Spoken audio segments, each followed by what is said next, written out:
cycles. We are 70% water. And so we really do flow just as nature does with the cycles of the moon. So I've started paying attention, and I've started doing rituals on the new moon and the full moon. And I have followed some really mainstream people that started watching their productivity, even with business, family life, relationships, that there's a waning time, there's a resting time, there's a productive time, and that all comes with the moon cycles. And so I've really started adding that into my life. And I'm not so good every single month about doing everything, but I really have noticed and I'm aware.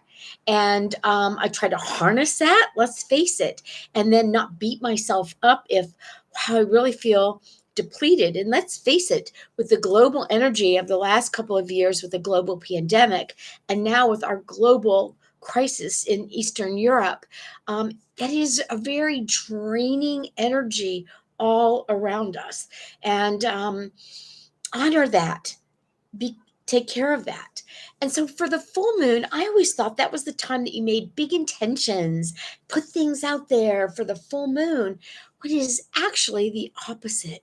It's a time of letting go. Wow, think about that. A cleansing, a detoxing time. We all gather limiting beliefs during the month, all these years, and we gather resentments in relationships, and maybe things about ourselves, or government, or all kinds of things we start amassing or being upset about. It could even be the time change for daylight savings time.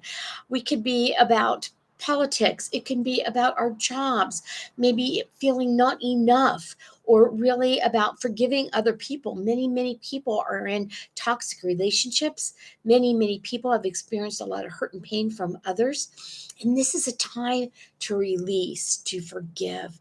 And there are many different processes of doing that. There are many specialists out there, and whatever you choose to do. But one really easy and quick way is, you know, to journal. Take some time on the full moon to journal what you no longer want in your life, what you no longer need, what you want to really let go of. And let's face it, sometimes we let go of things and it comes back. We think we've let go of it, but we take things back, or maybe we take some of it back and we've let go some of it. It's a process. We are not perfect individuals doing this. And the way our mind works, the way the world operates, and can only control ourselves. So it's an ongoing process, and then I'll find myself saying, I thought I let that go a couple of months ago, but it still is the way I tend to react to things, or certain things happen that really triggered that pain or that trauma. So you can write those things out. Sometimes you can write them out on little strips of paper and have little ones and fold them all up, or one big sheet of paper. One ritual is to take them out to the ocean and just let it go. I mean, when you physically do something that is actually, and so she has like a ritual, and also saying these important things. I forgive this. I forgive this person. I let this go. This no longer serves me. And I have done that while sitting in the energy and light of the moon. And also, there are many, many burning bowl situations. So be very careful with this. Um, but you can go ahead and write all of those things down.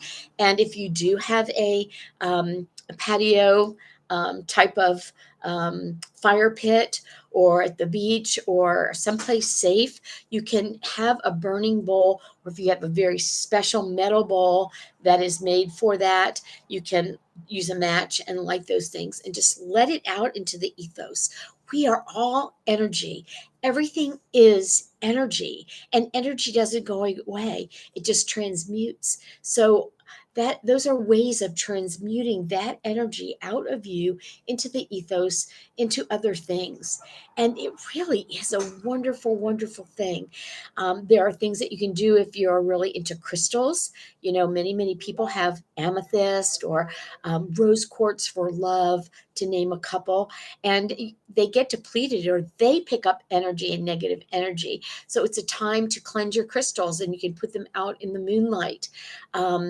And most recently, and don't think I'm really off the wall, I'm following people. When you think about indigenous people and the rituals from thousands of years, actually they are closer to the land and the moon and stars than we have been. But there's a big movement back towards